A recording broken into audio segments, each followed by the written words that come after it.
अस्सलामुअलैकुम and welcome to a new classic video. आज इस वीडियो के अंदर जो हम लेसन स्टडी करने जा रहे हैं वो है Newton second law of motion. Newton second law of motion बड़ा ही इंटरेस्टिंग टॉपिक है। कल हमने डिस्कस किया था Newton first law of motion को और आज हम पढ़ेंगे Newton second law of motion. अच्छा, जो Newton second law of motion है ये हमारे पास इसके अंदर हम डिस्कस करेंगे नेट फोर्स को जो कि किसी भी बॉडी के ऊपर अप्लाई की जाती है।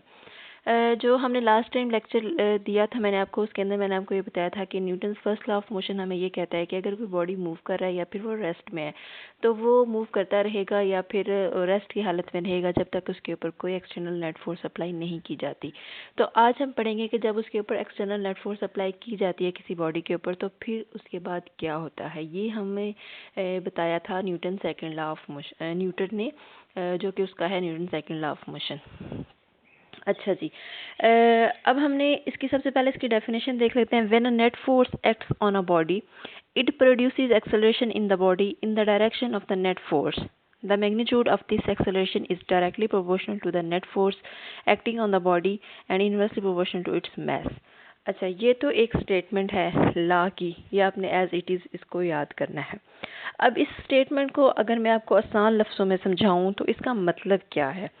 इसका मतलब ये है कि जब हम किसी बॉडी के ऊपर फोर्स अप्लाई करते हैं तो उस बॉडी के अंदर एक्सेलरेशन पैदा होता है। वो जो एक्सेलरेशन है वो उस सिमत में पैदा होता है जिस सिमत से फोर्स लगाई जा रही होती है। ठीक हो गया, पहली बात ये। दूसरी बात वो ये कहता है कि जो एक्सेलरेशन पैदा होता है उसकी जो मैग्नीट्यूड है वो उसका और नेट फोर्स का डायरेक्ट रिलेशन होता है। ठीक हो गया, यानी कि मैग्नीट्यूड जो है उस एक्सेलरेशन की वो डायरेक्टली प्रोपोर्शनल किसकी होती है, उस नेट फोर्स के जो हम अप्लाई कर रहे होते हैं। और जनाब उस बॉडी के मैस के साथ उसका इन्वर्स रिलेशन होता है, यानी मैस के वो इन्वर्सली प्रोपोर्शनल होती है। अच्छा, अब ये डायरेक्ट रिलेशन क्या होता है, इन्वर्स रिलेशन क्या होता है, ये मैं आपको बताती हूँ। एक बार फिर हम इसको अच्छी तरह से अंडरस्टैंड कर लेते हैं कि जब हम किसी बॉडी के ऊपर नेट फोर्स अप्लाई करते हैं तो उसके अंदर क्या होता है जनाब, एक्सेलरेशन प्रोड्यूस होता है। अच्छा, अब वो ये बताता है कि वो जो एक्सेलरेशन है इसकी जो मैग्नीट्यूड है वो उसका डायरेक्ट रिलेशन होता है उस नेट फोर्स के साथ और इसके मैस का बॉडी के इन्वर्स रिलेशन होता है। ये चीज़ें इसकी डेफिनेशन के अंदर, इसकी स्टेटमेंट के अंदर बताई गई हैं और ये आपने स्टेटमेंट एज इट इज़ याद करनी है और इसको अंडरस्टैंड मैंने आपको करवा दिया कि किस तरह आपने इसको समझना है। अच्छा, अब ये डायरेक्ट रिलेशन क्या होता है, इन्वर्स रिलेशन क्या होता है। बड़ी आसान सी बात है। जब दो चीज़ों के दरमियान डायरेक्ट रिलेशन होगा तो इसका मतलब ये है कि अगर एक मिकदार बढ़ रही है तो उसके बढ़ने के साथ साथ दूसरी मिकदार भी बढ़ेगी। यानी हम दो मिकदारों की बात करते हैं कि इन दो मिकदारों के दरमियान डायरेक्ट रिलेशन है, जैसा कि हमने एक्सेलरेशन की मैग्नीट्यूड और नेट फोर्स की बात की है कि इन दोनों के दरमियान डायरेक्ट रिलेशन है। इसका मतलब यह है कि एक चीज़ के बढ़ने से दूसरी चीज़ मतवातर बढ़ रही है और एक चीज़ के कम होने से दूसरी चीज़ मतवातर कम हो रही है। इसकी सिंपल और सादा मैं आपको एग्जांपल देती हूँ। वो ये है कि अगर आप 1 किलो चीनी 100 रुपये में ख़रीदेंगे और 2 किलो चीनी 200 रुपये में ख़रीदेंगे और 3 किलो चीनी 300 रुपये में ख़रीदेंगे तो पैसों के और चीनी के दरमियान में क्या है, डायरेक्ट रिलेशन है। जैसे जैसे चीनी की मिकदार बढ़ रही है वैसे वैसे आपके पास कंटिन्यूसली पैसों की मिकदार भी बढ़ रही है और मतवातर एक रिलेशन है, यानी कि 100 पे किलो, 200 पे 2 किलो और 300 पे 3 किलो। अच्छा जी, ये तो हो गया हमारे पास डायरेक्ट रिलेशन। दूसरी हम बात करते हैं इन्वर्स रिलेशन की, यानी इन्वर्सली प्रोपोर्शनल क्या है। इन्वर्स रिलेशन क्या होता है? इन्वर्स रिलेशन होता है कि अगर एक चीज़ की मिकदार ज़्यादा हो रही है तो दूसरी चीज़ की मिकदार कम हो जाए, या फिर अगर एक चीज़ की मिकदार कम है तो दूसरी चीज़ की मिकदार उसके मुकाबले में ज़्यादा होती जाए, यानी दोनों बराबर ना बढ़ें या बराबर कम ना हो, तो इसको हम कहते हैं जी ये इन्वर्स रिलेशन है। फॉर एग्ज़ाम्पल, 1 किलो चीनी 100 रुपये में और 2 किलो चीनी 150 रुपये में। मतलब आप बात को अंडरस्टैंड करें कि 1 किलो चीनी 100 रुपये में और 2 किलो चीनी 150 रुपये में, जबकि 2 किलो चीनी 200 रुपये में होनी चाहिए थी। अगर 2 किलो चीनी 200 रुपये में होती तो वो डायरेक्ट रिलेशन होना था, लेकिन 2 किलो चीनी 150 रुपये में है तो ये इन्वर्स रिलेशन है, यानी एक चीज़ बढ़ रही है और दूसरी चीज़ कम है, यानी पैसे कम हो गए हैं और चीनी की मिकदार बढ़ गई है। सो ये हमारे पास क्या होता है कि दो चीज़ों के दरमियान इन्वर्स रिलेशन होता है। अब आपको ये अच्छी तरह से समझ आ गया होगा कि डायरेक्ट रिलेशन क्या होता है और इन्वर्स रिलेशन क्या होता है। सो आप इसको अच्छी तरह से समझ गए होंगे कि एक्सेलरेशन का जो उसके अंदर प्रोड्यूस हो रहा है बॉडी के अंदर, जिसके ऊपर आप फोर्स लगा रहे हैं, वो उसका डायरेक्ट रिलेशन किसके साथ है? फोर्स के साथ। और उस एक्सेलरेशन का जो है इन्वर्स रिलेशन किसके साथ है? बॉडी के मैस के साथ। ठीक हो गया।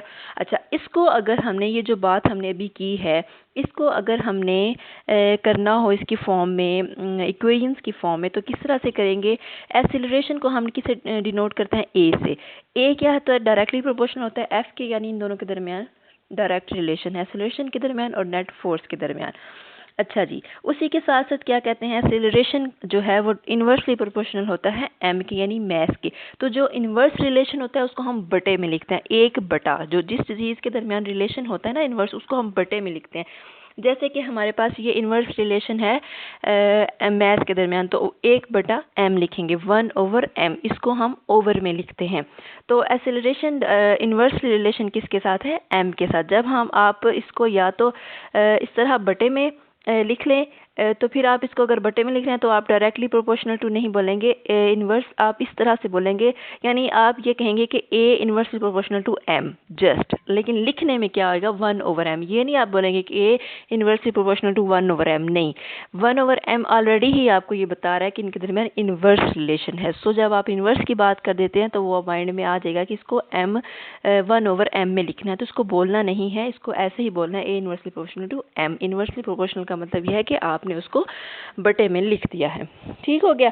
अब ये जो दो इक्वेशंस हैं, पहली और दूसरी, इन दोनों को अगर हम कंबाइन करते हैं, कंबाइन किस तरह से करते हैं? देखें, एक साइड पे आपको नजर आ रहा है ए, एक इक्वेशन के, और दूसरी साइड पे भी ए ही नजर आ रहा है, यानी दोनों मसावातों के एक एक तरफ ए नजर आ रहा है। तो अगर आपने इन दोनों मसावातों को इकट्ठा करना हो तो आप कैसे लिखेंगे? ए दोनों तरफ, तो दोनों इक्वेशंस के एक तरफ तो ए आ रहा है, वो तो आप ए एज इट इज लिख देंगे। दूसरी तरफ एक की तरफ एफ आ रहा है, दूसरी की तरफ 1/m आ रहा है, तो आप क्या करेंगे? एफ को 1 के साथ मल्टीप्लाई करेंगे, यानी ज़रब देंगे, तो एफ एक बार एफ बटा एम। तो ए डायरेक्टली प्रोपोर्शनल किसके हो जाएगा? एफ के, और इन्वर्सली प्रोपोर्शनल किसके हो जाएगा? एम के, यानी इन दोनों को आपने इकट्ठा एक इक्वेशन में कर दिया। ठीक हो गया। अब आपको ये मैंने पहले बताया था कि जो इक्वेशन के इस तरफ चीज़, एक तरफ चीज़ मल्टीप्लाई हो रहा है, वो दूसरी तरफ जाके डिवाइड हो जाती है। तो इस तरह से आपने क्या करना है, जो एक तरफ डिवाइड हो रही है वो दूसरी तरफ जाके मल्टीप्लाई हो जाती है। तो यहाँ पे f/m है, यानी कि ओवर है, m यानी नीचे है उसके लिखा हुआ, तो यहाँ पे ये डिवाइड हो रहा है m, और इस तरफ जाके ये क्या हो जाएगा? मल्टीप्लाई।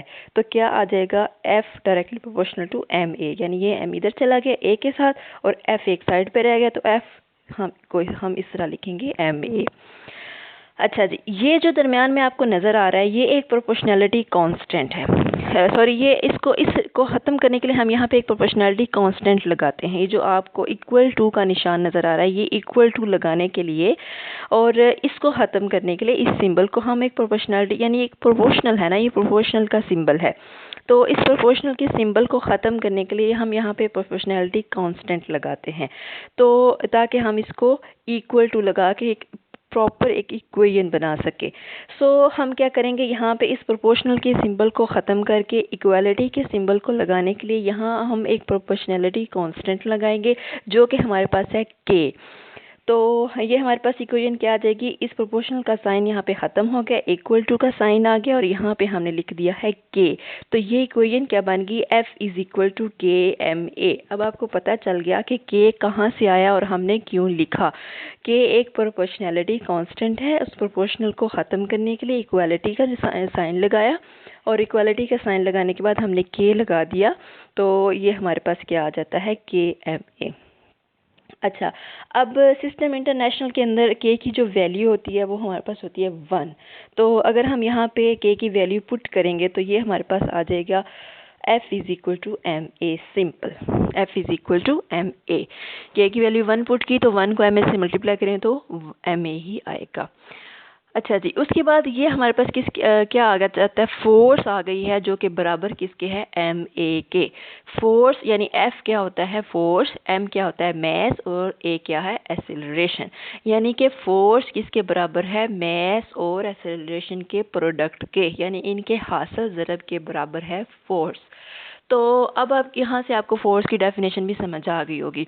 अच्छा, अब जो फोर्स है इसका यूनिट क्या होता है, न्यूटन। फोर्स का यूनिट होता है न्यूटन, और न्यूटन सेकंड लॉ के अकॉर्डिंग हमारे पास न्यूटन की डेफिनेशन क्या है। 1 Newton is the force that produces acceleration of 1 meter per second square in the body of mass of 1 kg। यानी कि 1 न्यूटन फोर्स जो, यानी फोर्स का जो यूनिट है न्यूटन, 1 न्यूटन, उसकी हम डेफिनेशन न्यूटन की कैसे करते हैं कि अगर हमारे पास 1 न्यूटन फोर्स है, फर्ज करें, तो 1 न्यूटन फोर्स क्या होती है, वो प्रोड्यूस करती है acceleration of 1 metre per second square in the body of mass 1 kilogram. ये Newton second law of motion के अकॉर्डिंग इस न्यूटन की डेफिनेशन बनती है कि अगर हमारे पास 1 न्यूटन फोर्स है तो वो 1 metre per second square acceleration पैदा करेगी किसी बॉडी में के अंदर, जिस बॉडी का मैस जो है वो 1 किलोग्राम होगा। अच्छा जी, तो इस डेफिनेशन से हम क्या लिख सकते हैं, 1 newton is equal to 1 kilogram cross 1 metre per second square. ऐसे ही है ना, यानी 1 किलोग्राम उस बॉडी का वेट है, मैस है, और 1 मीटर पर सेकेंड स्क्वायर उसके अंदर एक्सेलरेशन प्रोड्यूस हुआ है। यहाँ पे अगर हम पुट कर दें, यानी देखिए एफ का यूनिट है 1 न्यूटन, न्यूटन है, तो हम यहाँ पे लिखेंगे 1 न्यूटन इस डेफिनेशन के अकॉर्डिंग। 1 न्यूटन, उसके बाद एम क्या होगा हमारे पास 1 किलोग्राम, यानी कि उसका मैस कितना है 1 किलोग्राम बॉडी का, और आगे हमारे पास क्या है, एक्सेलरेशन है। इस डेफिनेशन के अकॉर्डिंग एक्सेलरेशन कितना आगे हमारे पास 1 मीटर पर सेकेंड स्क्वायर।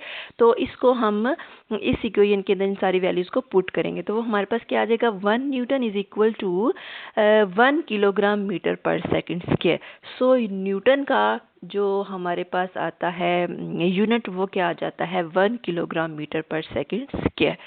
ये जी इस टॉपिक के अंदर सारी बातें थी जो आपने करनी है। सबसे पहले आपने डेफिनेशन करनी है, उसके बाद आपने डेरिवेशन करनी है, उसके बाद आपने न्यूटन की डेफिनेशन और उसका यूनिट करना है। ये मैंने बड़े अच्छे तरीके से आपको समझा दिया है। अगर फिर भी आपको किसी बात की समझ नहीं आई तो वो आप कमेंट सेक्शन में मुझसे पूछ सकते हैं, मैं आपको ज़रूर उसका आंसर दूँगी।